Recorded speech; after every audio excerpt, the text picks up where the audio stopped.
weekend, so I need to do as much as possible till tomorrow. So yeah, maybe weekend no live. This weekend no live, maybe. Nikak, Yukwa, hello. Hello, Jerry. Thank you for following. I'm from South Korea, yes. Faye.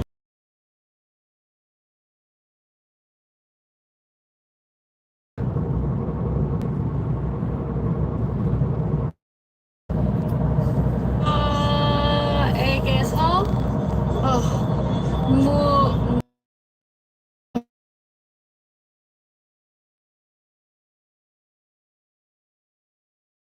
My YouTube,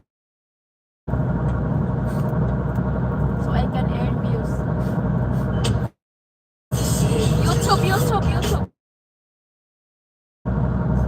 YouTube.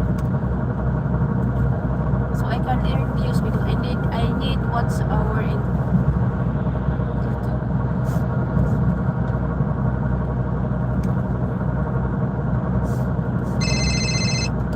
Hello. Hey.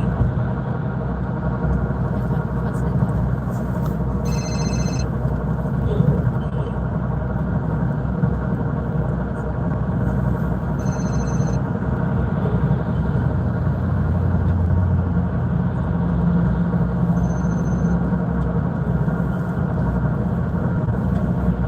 You get paid for that, yeah. I need more views because to monetize it. I need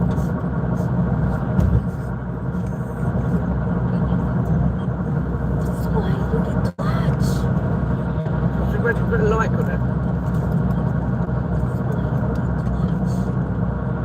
Where'd you put a like on it?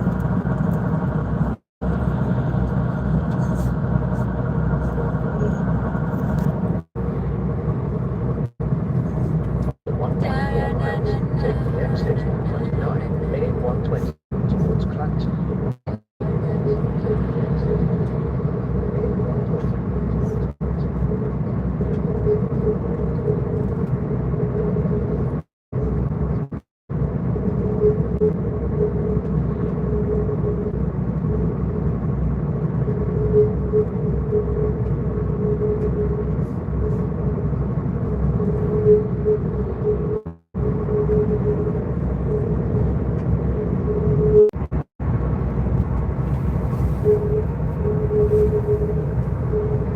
After 800 yards, take exit 29, heading 120 towards Clacton. Then keep right.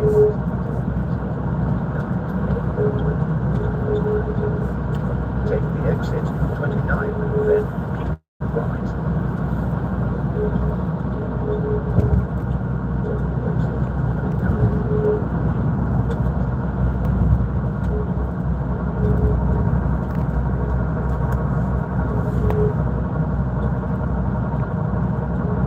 After 600 yards, keep right.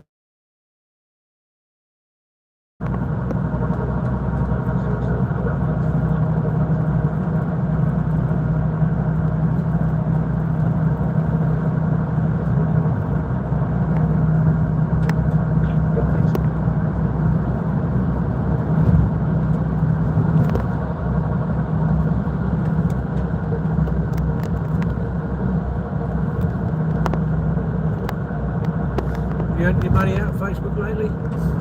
No, But no one following you at home right now, it's much. they follow me, they watch me, but Not following you at home. Not watching you for long enough to get you earning money. maybe. Not watching you for long enough to get you earning money. And I need to fix my Facebook because I have I don't know violation or something. So I need to fix it. That's why I need to fix. I watched the YouTube last night.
missing the sun, I am.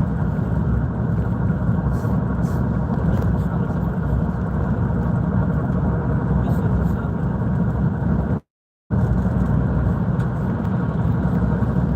It's 6 degrees, but that sun is nice, isn't it? The sun.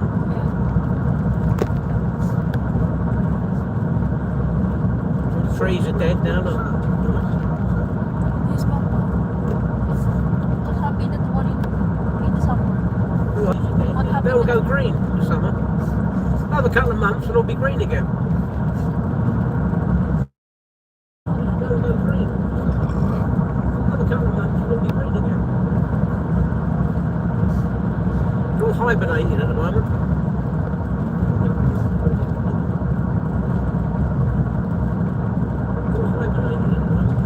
So if you listen to how long it takes for that signal to get from there to here, listen. Yeah. Late. It's late.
Can I ask the Deputy Prime Minister to name one single consequence that the Chinese regime will face if they do not stop their campaign of espionage and repression? Deputy Prime Minister. Mr. Speaker, China matters, and ignoring them would be a dereliction. We will build a consistent, long-term and strategic approach grounded in reality. I set that out in the China audit statement I made a few months ago. One of the questions Kate and Lucy I asked earlier was whether these foreign visits and the foreign diplomacy that Keir Starmer is being lauded for and praised about actually does any offsetting to the dissatisfaction of domestic politics back home, and that he's obviously facing disgruntlement. What do you think? There is a nervousness about that within Downing Street, and it shows what a difficult type to walk. And it's about kind of short-term versus long-term strategic aims, isn't it? I noticed Rachel Reeves nodding incredibly deeply whenever David Lammy said the word long-term approach to China. They are nervous about the never hear Keir idea that the Prime Minister is out of the country too much. But equally, they cannot afford to ignore the world's second largest economy. And of course the UK's fourth largest trading partner, and at a time when the public finances are so straitened, it kind of makes sense. Even some China skeptics in the Labour Party think for Starmer to go and seek more inward investment from China, deepen business links, while continuing with this policy that Lammy pointed to of cooperating where the UK can with China, but challenging where it can't. For me, one of the key questions of this trip will be whether Keir Starmer really stands up to Xi in mentioning the likes of Jimmy Lai, the British citizen, dual citizen, who's been imprisoned by the Chinese regime. We know that the Chinese government doesn't like being challenged on human rights, and I think it's incumbent upon the UK Prime Minister to bring up these uncomfortable subjects. That's Deputy Prime Minister's questions. And you didn't think it was too bad, Lucy? Kate? Yeah, I didn't think it was too bad either, actually. And I was expecting worse from Lammy. Just me then. Just me. Kate Devlin, Whitehall editor of The Independent. Lucy Fisher, Whitehall editor of Financial Times. Alicia McCarthy, our parliamentary correspondent and font of all knowledge. Thank you very much all. Much more from me coming up after 1 o'clock.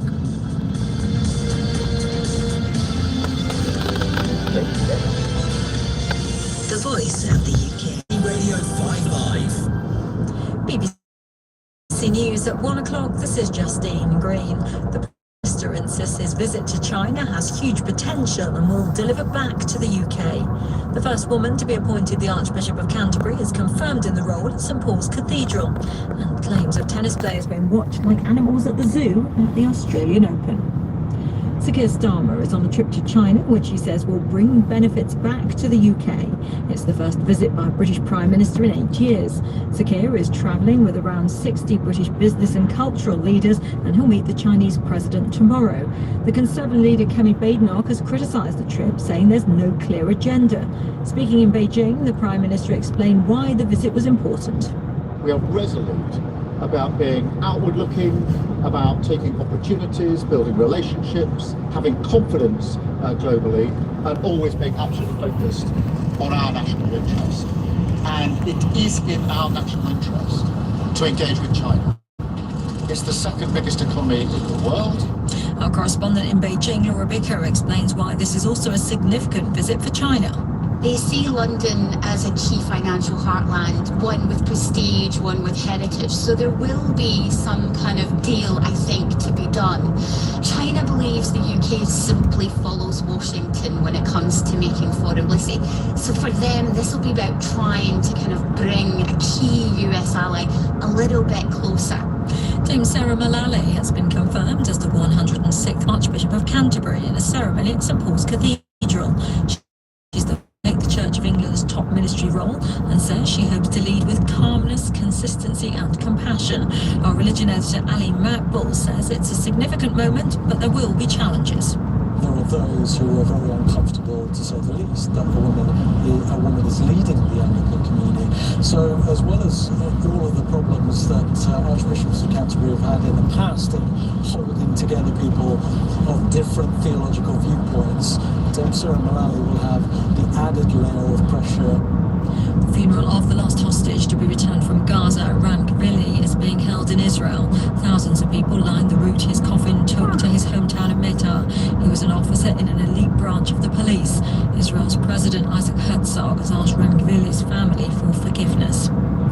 A new study estimates the number of Russian and Ukrainian troops killed, wounded or missing in 4 years of war will reach 2 million this spring. This is the biggest loss of life in Europe since the Second World War, Sasha Schlichter reports.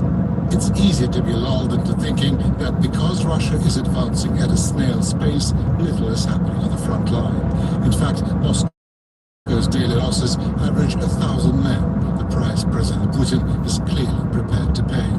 Numbers have been notoriously hard to ascertain since Russia undercounts its casualties and Ukraine does not disclose official figures. But according to the respected Washington Center for Strategic and International Studies, Russia has suffered an estimated million casualties, while Ukraine half of that number. But Ukraine, with a much smaller population, is struggling to replace its losses. Rwanda has launched legal proceedings against the UK in The Hague after Sakir Starmer scrapped the asylum deal it had agreed with the previous government. The East African country says Britain has breached the financial terms of the deal, which would have seen Rwanda paid to host some migrants who arrived illegally in the UK. Downing Street said it would robustly defend British taxpayers. Amazon says it's laying off 16,000 staff around the world, including workers in its web services, retail, Prime Video and human resources departments. Last October, it shed 14,000 mostly administrative and managerial jobs. Amazon's CEO had warned that the greater use of artificial intelligence would lead to job cuts. The Polish tennis player Iga Świątek has criticised the use of behind-the-scenes cameras at the Australian Open, saying she believes players are being watched like animals. Coco Gauff was seen smashing her racket in a corridor in the players' area after her loss yesterday. Open has shown footage from its players' zone since 2019. Świątek said camera access was more restricted at other majors. Are we tennis players or are we like animals in the zoo? It would be nice to have some privacy and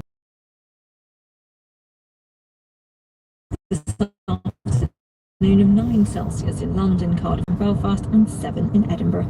BBC News, it's 1:05.